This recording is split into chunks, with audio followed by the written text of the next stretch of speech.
মানে আমি যখন বুয়েটে চান্স পেয়েছি, বুয়েটে তখন প্রতি সপ্তাহে একবার ফিস্ট হয়, মানে একদিন ভালো খাবার থাকে।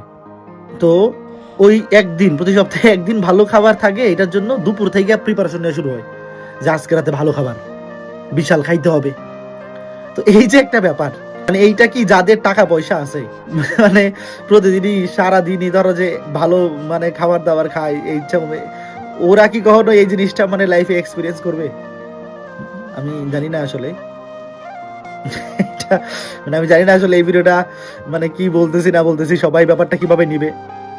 বাট যাদের এরকম একটা অবস্থা যে সপ্তাহে একদিন ভালো খাবার খাবো, এটাও লাইফে একটা যে এটা খুশির ব্যাপার, এইরকম যারা আছো, তোমরা আগামী 2টা মাস জীবন দিয়ে পরিশ্রম করো। এটার জন্য ভাই মোটিভেশন লাগবে কেন? এটা তো ভাই তোমার দেয়ালে পিঠ থেকে অবস্থা, মানে দেয়ালে পিঠ থেকে গেছে এমন অবস্থায় তোমার আবার কিসের মোটিভেশন?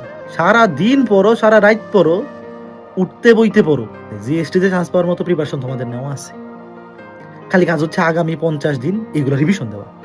আগে যা পড়ছো এগুলোই মনে করা, যা পড়ছো তাও তো তোমার মনে নাই, রিভিশন না দিলে এরও মনে থাকবে না।